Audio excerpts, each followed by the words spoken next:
24 फरवरी 2022 को रूस यूक्रेन की जंग की शुरुआत हुई थी और इसी बीच कई बार यूक्रेन ने रूस पर ड्रोन और मिसाइल से हमला किया।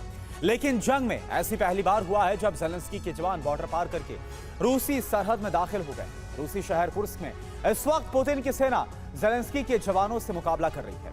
यूक्रेन आर्मी ने शहर में कई जगहों पर बड़ी तबाही मचाई है। अब सवाल ये उठता है कि ज़ेलेंस्की ने अचानक से रूस में अपनी सेना भेजने का फैसला क्यों किया और इसके पीछे की उनकी रणनीति क्या है, इस रिपोर्ट के जरिए आप समझिए।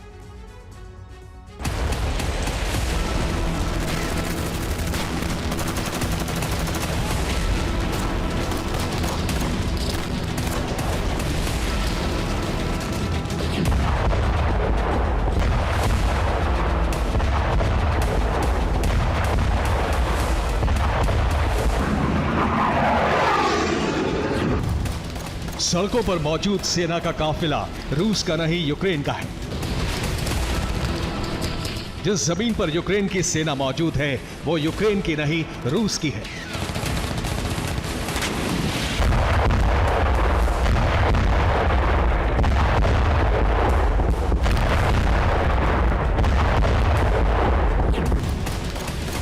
आपने बिल्कुल ठीक सुना है। 24 फरवरी 2022 को शुरू हुई जंग के बाद ऐसा पहली बार है जब यूक्रेन के सैनिकों ने रूस की धरती पर कदम रखा है।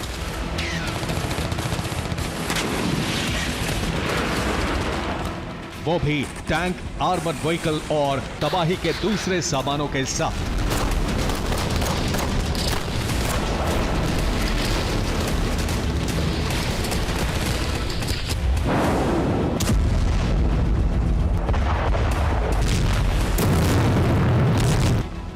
यूक्रेन युद्ध का विस्तार अब आधिकारिक तौर पर रूसी जमीन तक हो चुका है। कल तक जो यूक्रेन अपने शहरों को बचाने के लिए लड़ रहा था, रूसी कब्जे से अपनी जमीन छुड़वाने के लिए जूझ रहा था, वो यूक्रेन अब रूस की धरती पर कब्जे के इरादे से जंग में आगे बढ़ चुका है।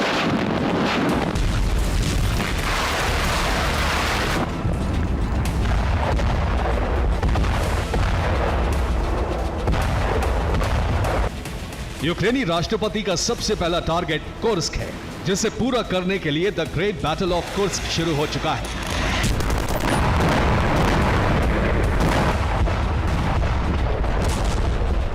ये कुर्स्क की तस्वीरें हैं, जिसे यूक्रेन ने 20 से ज्यादा ड्रोन अटैक कर दहला दिया, जिसके बाद शहर में कई जगहों पर आग लग गई।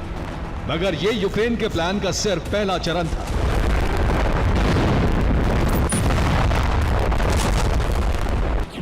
हमले के बाद सुबह 5 बजे यूक्रेन के सैनिक बॉर्डर से कुर्स्क में घुस गए।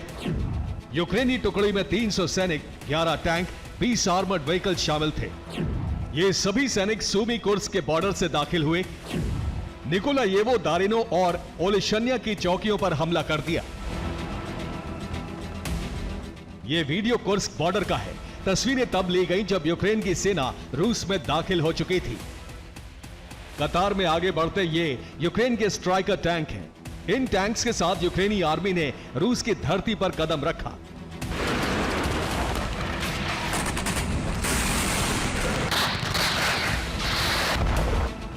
कुर्स्क में यूक्रेनी जवानों ने कई रूसी सैनिकों को बंदी बना लिया, जिसका एक वीडियो भी सामने आया है।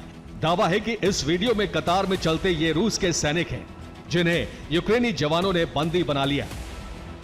5 अगस्त को भी यूक्रेनी सैनिकों ने रूस में घुसने की कोशिश की थी, लेकिन वो कामयाब नहीं हो सके थे। 6 अगस्त को यूक्रेन आर्मी ने एक बार फिर धावा बोल दिया और इस बार वो कामयाब रही। रूस में घुसते ही यूक्रेन आर्मी ने तबाही मचानी शुरू कर दी।